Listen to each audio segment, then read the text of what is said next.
ரூம் தேடியாச்சு சார். ஏதாவது இருந்துச்சுன்னா இந்த பக்கம் தான் இருக்கு.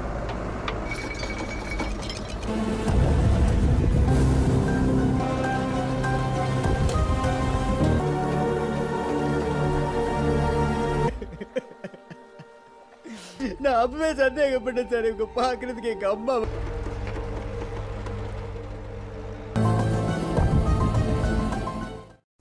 Halo sahabat, Assalamualaikum.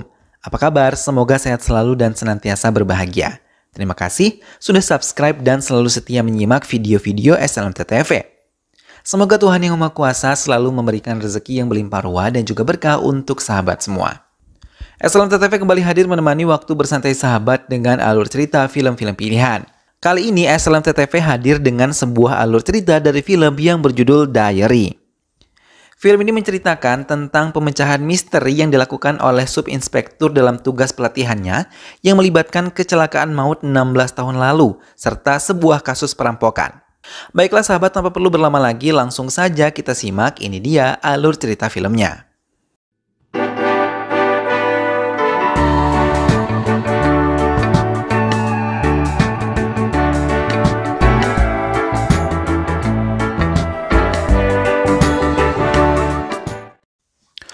...29 Februari tahun 2000, perjalanan ke Metupalayam yang ditempuh oleh ayah dan ibu Farada dari Oti sudah memasuki kawasan hutan lindung yang dilengkapi dengan tikungan-tikungan tajam di depannya.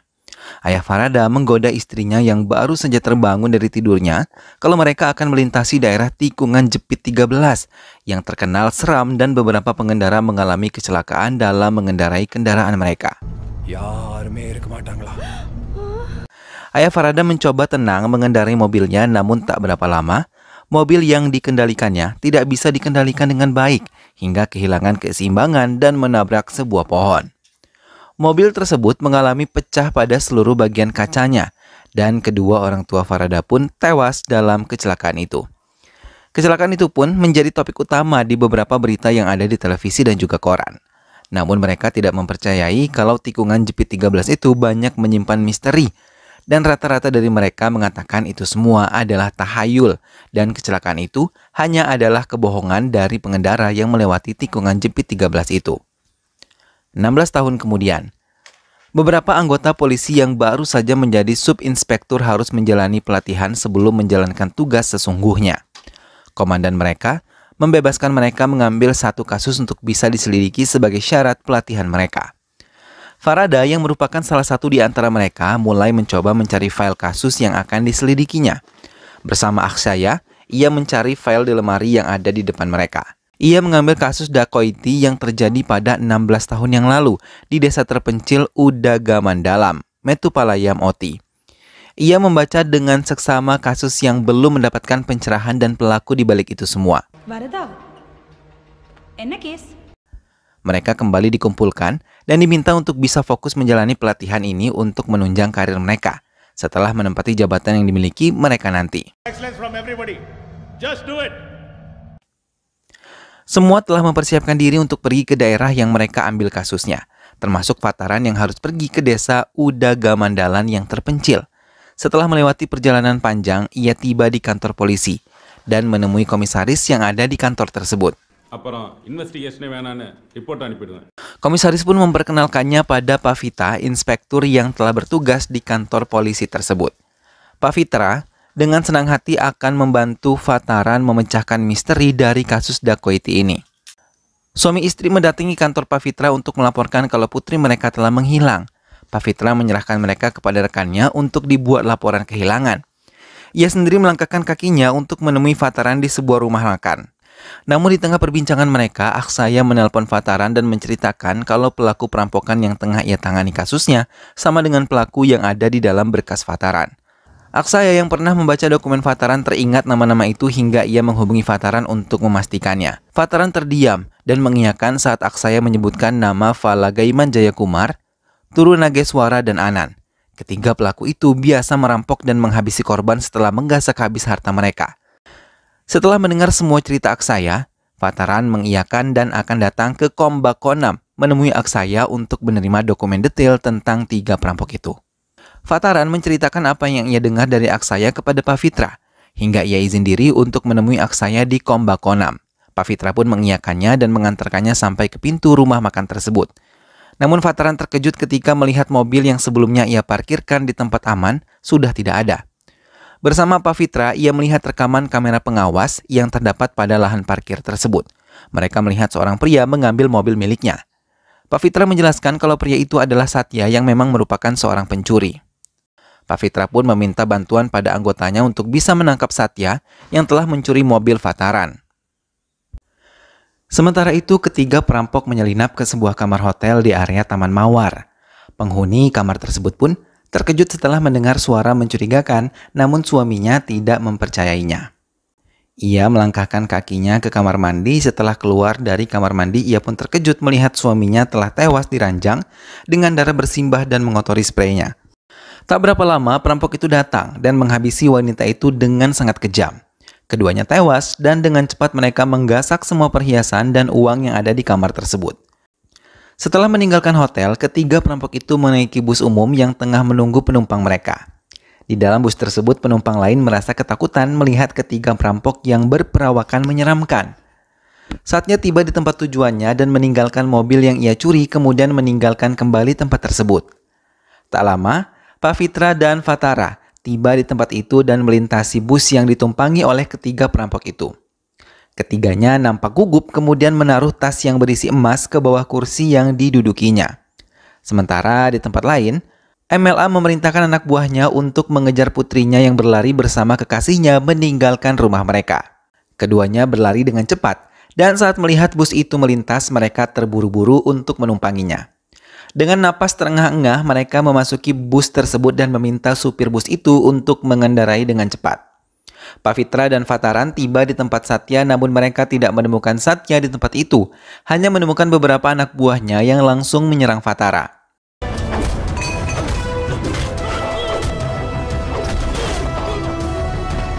Setelah berkelahi dan berhasil melumpuhkan anak buah Satya, ia mendatangi mobil miliknya yang telah terbungkus rapi.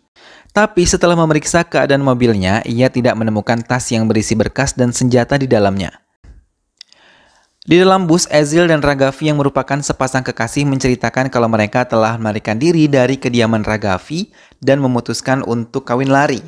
Ezil menceritakan kalau ayah Ragavi menghabisi ayahnya dengan sangat kejam, karena mereka berasal dari keluarga miskin dan tidak menyetujui hubungan mereka. Ezil menangis menceritakan semuanya. Ragavi pun mengiyakan kekejaman ayahnya kepada penumpang lain. Ia juga menceritakan kalau membawa 200 potong emas untuk bisa bertahan hidup.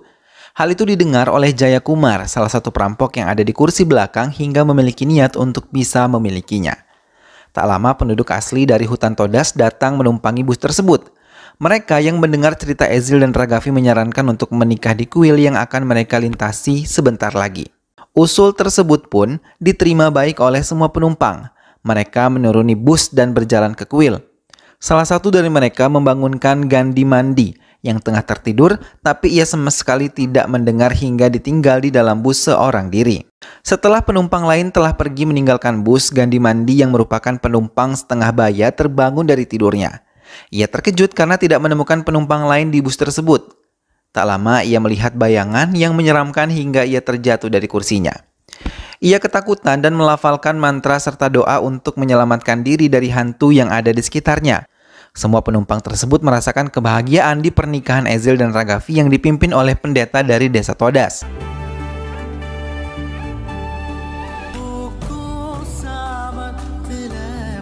Mereka pun kembali ke bus, namun mata ketiga perampok itu tetap menuju kepada tas Ragavi yang sangat ingin mereka miliki.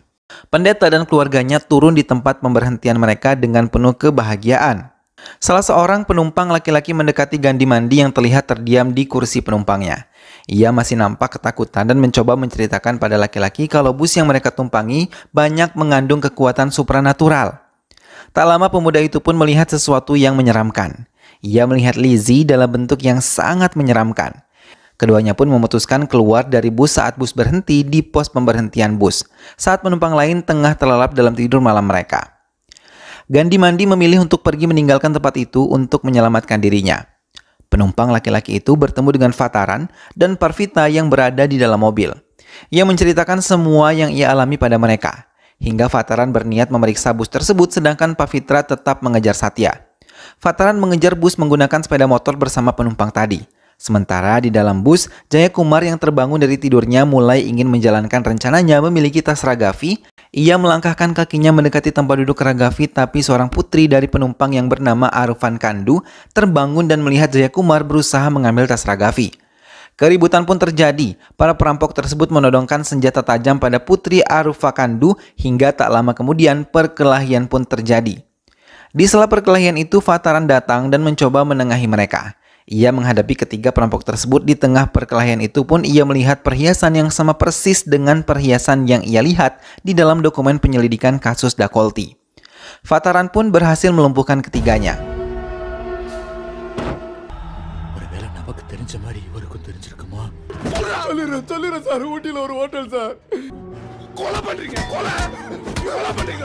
Fataran melanjutkan menelpon pihak kepolisian untuk memberi mereka informasi telah terjadi kejahatan di salah satu hotel di area Taman Mawar.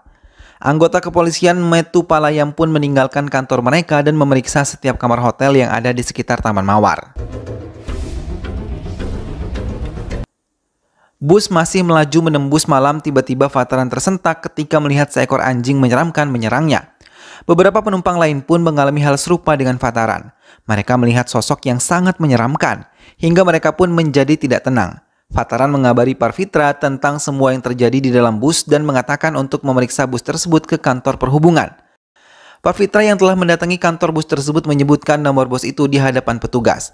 Mendengar nomor bus TN43N0715, petugas tersebut terkejut dan mengatakan bus jurusan ke OT telah berakhir jam 11 malam tadi dan mereka telah memberikan laporan dan bus akan kembali mengambil penumpang jam 5 pagi. Mendengar hal itu, Parvitra terkejut dan berusaha menghubungi Fataran namun tidak berhasil. Bus yang terus melaju menghentikan lajunya ketika seorang penumpang menghentikannya. Satya memasuki bus tersebut. Melihat Satya datang, Fataran langsung memukulinya, tapi Menaksi, salah satu penumpang bus tersebut, mencoba menenangkan Fataran dan mengobati luka lebam yang ada di wajah Satya. Fataran memeriksa tas yang dibawa oleh Satya tapi tidak menemukan berkasnya, hanya menemukan senjatanya saja. Parvitra akhirnya berhasil menghubungi Fataran dan mulai menceritakan semua informasi yang tadi ia dapatkan. Parvitra meminta Fataran untuk menurunkan semua penumpang. Tak lama, mobil yang dikendarai oleh anak buah MLA untuk membawa pulang Ragavi pun berhasil menemukan bus mereka. Mobil-mobil tersebut menghadang laju bus, hingga suasana pun berubah menjadi mencekam. Mereka memasuki bus tersebut dan memaksa Ragavi untuk ikut dengan mereka, namun Ezil menolak dan mencoba melindungi Ragavi. Melihat keributan itu, Fataran mencoba melindungi semua penumpang dari serangan para anak buah MLA yang membawa senjata tajam hingga mereka pun berkelahi di dalam bus. Dalam perkelahian itu, Ragavi malah terkena senjata tajam mereka di bagian lehernya hingga mengeluarkan banyak darah. Dan ia pun meninggal dunia di kursi dengan ditangisi oleh Ezil. Semua pun menyelamatkan keluarga mereka dan berusaha menghindari serangan yang diberikan anak buah MLA secara brutal. Hingga supir bus tersebut pun terkena serangan kapak salah satu dari mereka hingga bus mengalami kehilangan keseimbangan dan menyenggol mobil putih yang melintas dari arah berlawanan bus tersebut. Fataran berhasil menghabisi semua penjahat tersebut. Sementara Ezil terus menangisi kematian istrinya yang baru saja ia nikahi. Namun bus yang melaju tanpa kendali akhirnya melewati pembatas jalan dan terus melaju memasuki hutan hingga terhenti di ujung bibir jurang. Semua ketakutan apalagi saat bus berada di posisi menukik ke arah jurang. Fataran mencoba menyelamatkan satu persatu dari penumpang tersebut sambil terus menjaga keseimbangan agar bus tetap berada di posisinya. Namun, kaca bus yang pecah membuat mereka kehilangan keseimbangan hingga sebagian penumpang terjatuh dan hanya 4 penumpang termasuk Fataran dan Satya yang selamat dalam peristiwa kecelakaan itu. Bus terus melaju terjun bebas ke arah jurang. Keesokan harinya, tim SAR datang dengan beberapa perlengkapan untuk mencari bangkai bus yang masuk ke Danau Purali. Fataran dan beberapa korban selamat memperhatikan dari kejauhan kerja tim penyelamat yang berhasil menarik sebuah bus. Namun, keanehan terjadi karena bangkai bus yang mereka temukan sudah tidak menyerupai bus, hanya meninggalkan besi-besi lapuk dan beberapa tengkorak yang menempel di bagian bus. Padahal kejadian baru saja ia alami semalam. Satya yang selamat dari kecelakaan itu menangis dan mengatakan kalau Menaksi adalah ibunya yang ia tinggalkan saat ia berusia 8 tahun. Dan lebih memilih sebagai pencuri di jalanan. Ia menangisi ibunya yang akhirnya ia temukan tulang belulangnya. Fataran dan Parfitra mendatangi kembali kantor Armada Bus tersebut dan meminta manifest bus tersebut. Petugas bus berhasil mengambil manifest bus tersebut dan mengatakan kalau bus tersebut terakhir menjalankan rutenya Ari Roti menuju Koimbator pada tanggal 29 Februari 2000. Pihak hotel juga menyebutkan kamar Hotel Wood Oak nomor 213 16 tahun lalu pernah terjadi pembunuhan di dalamnya dan mereka juga mengalami perampokan. Fataran yang melihat foto supir dan kondektur tersebut merasa terkejut karena semalam ia melihat mereka dalam keadaan baik-baik saja. Fataran merasa bingung mengapa ia dapat merasakan kejadian kecelakaan bus maut yang terjadi 16 tahun lalu. Parfitra mengatakan kalau memang benar ada bus hantu yang melintas di jalan-jalan. Fataran pun mencoba menjelaskan tentang kasus perampokan dan pembunuhan 16 tahun lalu yang belum terbongkar kepada semua anggotanya di kantor. Salah satu dari mereka tertawa mendengar penjelasan Fataran dan mencoba menyepelekannya. Namun Farada menjelaskan kalau salah satu korban dari kecelakaan itu adalah Ragavi, putri dari Menteri Gunasakuran yang 16 tahun lalu menjabat sebagai MLA di OOT. Fataran menunjukkan foto Ragavi hingga membuat anggota lain percaya pada cerita Fataran. Fataran dan anggota lainnya pun mendatangi kediaman Gunasekaran dan membawanya ke kantor polisi untuk mempertanggungjawabkan perbuatannya terhadap putrinya sendiri dan ayah Ezel yang telah ia habisi. Fataran menemui pendeta yang telah membesarkannya. Pendeta itu menjelaskan kalau mobil putih yang tersenggol bus 0715 itu adalah mobil orang tua Fataran. Namun keduanya tidak bisa diselamatkan karena mengalami luka parah terkena pecahan kaca di seluruh tubuh mereka. Pendeta tersebut hanya menemukan Fataran kecil yang tertidur pulas di kursi penumpang. Ia membawanya dan mengasuhnya hingga tumbuh menjadi dewasa seperti sekarang ini. Fataran terdiam saat pendeta memberikan sebuah buku diari yang ditinggalkan orang tua Fataran di dalam mobilnya. Pendeta mengatakan kalau Fataran memang sengaja ditunjuk oleh Tuhan untuk bisa memecahkan misteri 16 tahun yang lalu. Fataran hanya terdiam dan membaca lembar demi lembar diari milik ibunya dan memperhatikan foto mereka berdua terpasang di bagian depan diari tersebut. Dan film pun selesai. Nah sahabat, itulah tadi alur cerita dari film yang berjudul Diary. Kematian memang bisa datang kapan saja. Tidak peduli siapa dan dimanapun. Jika waktunya tiba maka ia akan menjemput siapa saja yang sudah habis masanya. Untuk itu sahabat, mari kita perbaiki diri agar dapat mengumpulkan bekal sebanyak mungkin sebelum waktu itu tiba. Karena semua yang bernyawa pasti akan mengalami kematian. Sehingga persiapan sebelum kematian adalah sebaik-baik bekal selama hidup. Mudah-mudahan sahabat semua terinspirasi dan terhibur setelah menyimak alur cerita film ini. Sampai bertemu kembali di alur cerita film-film selanjutnya. Dukung selalu SLMT TV dengan cara klik like, comment, share, dan juga subscribe. Terima kasih sudah menyimak video ini sampai akhir dan sampai ketemu lagi. Sehat selalu. Wassalamualaikum.